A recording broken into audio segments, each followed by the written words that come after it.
mortalidad, el incremento de casos de COVID es extremadamente alto. ¿Qué es lo que se está haciendo en la ciudad de Guayaquil? Efectivamente, para tratar de controlar, crear mucha más conciencia en la ciudadanía en esta ola de rebrote del COVID-19 a inicios de este año 2022. Jorge, buenas tardes. Bienvenido a la W. Gracias, Rubén, por la oportunidad de un saludo a la amplia sintonía de W Radio. Bueno, es un problema que ya no es solamente en Guayaquil, sino a nivel nacional.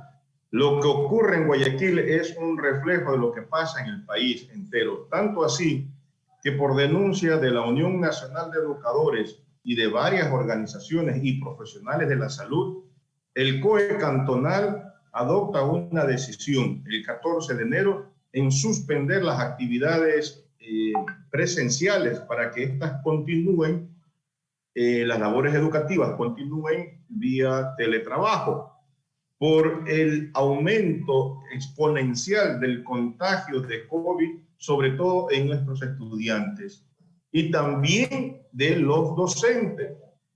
Y eso obligó al COE Nacional a adoptar una medida, tanto así que el mismo COE en su último rueda de prensa tuvo que reconocer que en la práctica el pronóstico que había dicho la ministra de Salud y el mismo COE en su momento de que la semana anterior o hasta la semana anterior el nivel de contagio podría haber llegado a los 20.000 personas y que la curva se iba a aplanar. Es todo lo contrario, porque el 16 de enero tuvieron que reconocer que se incrementó el nivel de contagio a 42.281 personas. Es alarmante, Rubén, el estado de contagio y el nivel de personas que fallecen. Hacen una comparación absurda con relación a los contagiados y fallecidos en el año anterior. Y como que si ahora es en relación al año anterior, muy bajo el nivel de contagio, dicen ellos, y muy bajo el nivel de fallecimiento. Entonces, que el gobierno o la ministra de Educación siga ordenando el encuentro con la muerte en los establecimientos educativos. Es decir, hay un desprecio a la vida y a la salud de nuestros estudiantes. En este momento, una de las periodistas de Coavisa anuncia que se va a ampliar la información. Los dos principales hospitales pediátricos de Guayaquil reportan 66 niños hospitalizados por COVID y 7 en cuidados intensivos por esta misma causa. Entonces, lejos de tomar medidas que precautelen la salud y la vida, la ministra de manera tosuda insiste en el retorno presencial a clases. Ya lo dijo el día de ayer en un espacio de entrevista en un canal de televisión. Es inconcebible. Así no se puede retornar a clases. Yo soy primer vocal del Consejo Ejecutivo de la institución donde laboro. Mis dos compañeras, rectora y vicerrectora, hoy, por disposición verbal de la directora distrital y subsecretaria de Educación, que forman parte y son militantes de esta mal llamada red, que fueron calificados en algún momento por estar involucrados en los delitos de abusos sexuales y que hoy siguen gobernando con Lazo, hoy están de directores y autoridades de educación, le ordenaron que asista al plantel. Y como no pudieron asistir, me solicitaron de manera fraterna que acuda a atenderlo. No llegaron estas dos autoridades, porque yo estaba esperando para llevarlas a recorrer a los baños. Están destartalados, no sirven, están totalmente en condiciones deplorables. Y en esa situación quieren que los estudiantes retornen a los establecimientos educativos, sin medidas ni insumo de bioseguridad. Entonces, lo que está ocurriendo en Ecuador es también un reflejo de lo que ocurre a nivel nacional. La Organización Mundial de la Salud la semana anterior dijo que el mundo se acerca a la cifra récord de 1 millón de casos diarios de COVID. Y la Organización Panamericana de la Salud dice que la región de las Américas supera los 100 millones de casos COVID. Y en nuestro país, 193 cantones están en semáforo rojo de 221. Es decir, todo el territorio nacional en la práctica está enfrentando, está resistiendo los embates de esta pandemia. Y el gobierno dice que no pasa nada y que son pocos los contagiados y no importa si son pocos en relación al año anterior los fallecidos. Es una actitud irresponsable que nosotros la condenamos. Pero también, Rubén, estamos diciendo de que respaldamos la decisión del COE y de la alcaldesa de Guayaquil. Todo lo que resuelve el gobierno autónomo descentralizado dentro de su situación geográfica es ley para sus habitantes, es ley en su jurisdicción. Y por lo tanto el COE cantonal ha decidido mantener la suspensión de actividades presenciales y que continúen las clases vía telemática por 30 días. Si el gobierno con su ministra Tosuda, la de Educación, y el COE van a persistir, porque ellos han solamente resuelto 5 días de la suspensión de actividades presenciales y quieren volver el 17 de enero, la próxima semana, quieren volver a clases presenciales.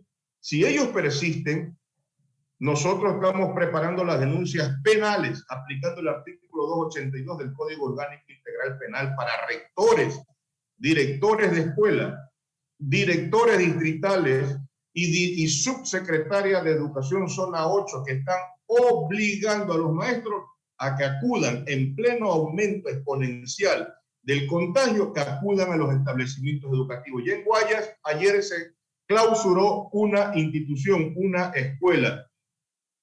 Y aspiramos que el directivo también sea sancionado, pero también tiene que renunciar la directora distrital de ese distrito educativo por irresponsable, por obligarle a los maestros a acudir en plena pandemia, por obligarles a que acudan los estudiantes sabiendo de que están suspendidas las actividades presenciales. Contravinieron expresas disposiciones. Lo mínimo que puede hacer la ministra de Educación es destituir a la directora distrital, a talento humano, destituir a ese rector y sancionar penalmente por haber contravenido una disposición de autoridad competente.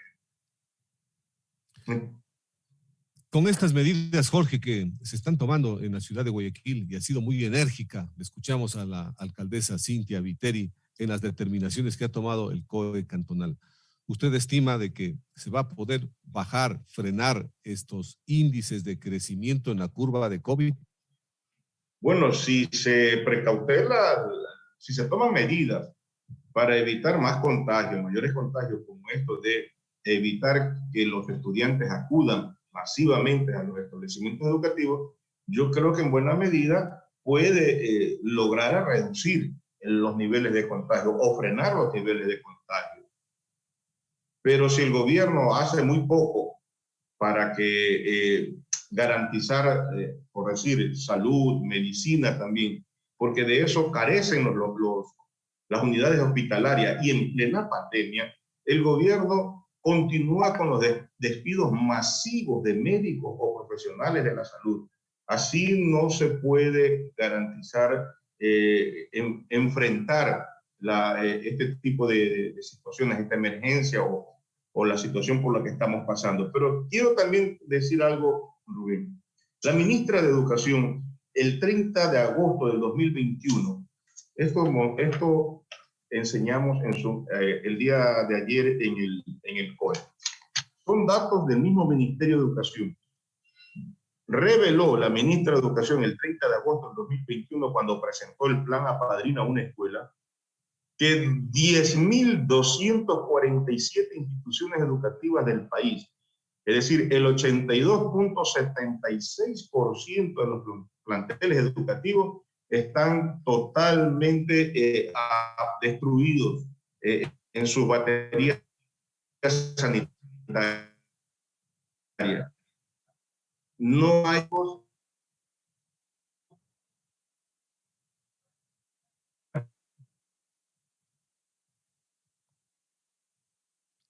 lamentablemente de Educación dice que hay 12.049 instituciones de retorno presencial a clase.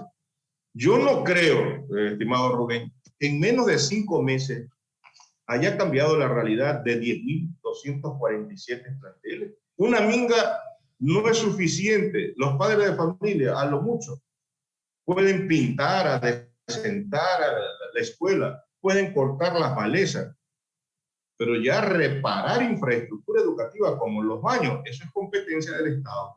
Y por lo tanto nosotros vemos lo que ocurrió hoy en mi institución. Envié fotos de cómo están los baños y aún así persiste, insiste la directora distrital en que los directivos de nuestro plantel o de los planteles educativos firmen y aprueben el PICE, teniendo abandonado, teniendo esta situación de los baños en estado deplorable.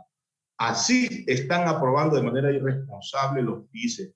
Por eso creemos que los PICE han sido aprobados de manera fraudulenta y por eso ese nivel de contagio elevado también en la ciudad de Guayaquil. No es tanto como dice la ministra, sí puede ser de que el relajamiento de feriado de fin de año haya contribuido al tema del contagio, pero sostener, como lo ha dicho en 2 ocasiones, que los maestros nos hemos contagiado por este libertinaje de la que ella habla, es desconocer, desvalorizar la labor docente. Los maestros, mire usted, uno de los fallecidos que trabajó en el DECE, en un plantel educativo, profesionales que trabajan en el departamento de consejería, se enfermó, ingresó el 4 de diciembre del 2021, mucho antes de este receso o vacaciones.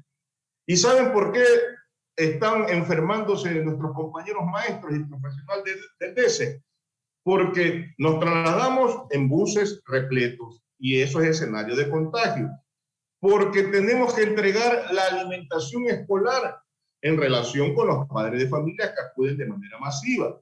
Y porque tenemos que visitar los domicilios de nuestros estudiantes que se van quedando al margen de la educación. Entonces no es que los maestros se contagian, como dice la ministra de Educación, por esta actitud irresponsable de los maestros. No es correcto. Eso es una actitud que nosotros la condenamos, la rechazamos. Lo mínimo que puede hacer la ministra en estos momentos es invertir en la infraestructura educativa, dotarle de insumos de bioseguridad con el propósito de que las escuelas y los colegios puedan en buena medida ir recuperando las condiciones, las instalaciones físicas y en algún momento abrir las instituciones, los planteles. En este momento es una amenaza y es un encuentro directo a la muerte y eso no podemos nosotros aceptar bajo ningún concepto, estimado Romín. Los niveles de contagio son alarmantes, ya lo dijo esta periodista. Las UCI, las camas hospitalarias de los hospitales están totalmente ocupadas. Los niños no están vacunados en su mayoría. En algún momento se reveló que el 85% de nuestros estudiantes no están vacunados, tanto así que la propia ministra de Salud dijo en su momento que la población que menos se ha inoculado son los niños entre 5 y 11 años. A ese segmento le siguen los jóvenes de 18 a 24. Es decir, nuestros estudiantes, Rubén, y aún así insisten en que tienen que retornar a clase. Vea, esa Asamblea Nacional nos está viviendo, Rubén. No puede ser indiferente. Deben actuar, deben iniciar un proceso de control y fiscalización política que pueda derivar inclusive en un juicio político por la actitud indolente, inhumana de la ministra de Educación, que tiene las mismas características y porque forma parte del gobierno, de la corrupción del Correato. Ella fue funcionaria del gobierno del ministro de Educación, Augusto Espinosa. ¿Qué se puede esperar de esta gente? Entonces es evidente que nos estamos obligando a los maestros, como en Francia, a retomar inclusive en medio de la pandemia acciones para defender la salud y la vida. Por lo tanto, preparamos medidas, inclusive de carácter penal, en contra de las autoridades directivas que insisten en el retorno presencial a clase. Primero la salud, primero la vida, antes que cumplir con unas disposiciones que no se ajustan a la realidad, al tiempo en que estamos viviendo. Nosotros sí somos partidarios de que tenemos que retornar a clase, pero con escuelas saludables, con escuelas bioseguras, no en las condiciones en las que nos encontramos. Miren usted, Rubén, los maestros que estuvimos en actividades presenciales, de 45 estudiantes, ese maestro tuvo o le asistió 4 o 5 niños. Asistir de lunes a viernes por 4 estudiantes y luego continuar en teletrabajo porque en la casa, porque en la escuela no hay internet y nosotros estamos financiando el internet para seguir laborando con nuestros estudiantes. En la práctica estamos trabajando vía telemática. Entonces, ¿por qué insistir la ministra de Educación en este tipo de medidas cuando los padres de familia tienen miedo de que sus hijos se contagien? Por eso no acuden a las mingas, por eso no envían a sus hijos, y hoy la ministra de Educación presiona para el retorno presencial a clase.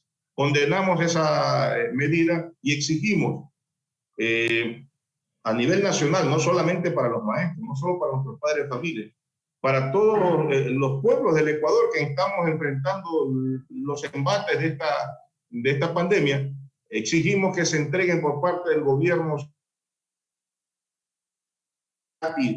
porque frente a salarios congelados, alto costo de la vida, mire usted lo que está ocurriendo, se está incrementando de manera exponencial el nivel no solo de contagio, sino de muerte. El gobierno debe tomar medidas urgentes. Jorge, muchísimas gracias. Ha sido muy claro en su exposición. Nos queda clarísimo qué es lo que está pasando en la ciudad de Guayaquil. Y además de esto es el reflejo y el espejo de lo que pasa en el resto del país. Gracias, Jorge. Buenas tardes. Gracias. Pase bien. Muchas gracias. Ha sido Jorge Escala, ex asambleísta de nuestro país. Él tiene una formación académica.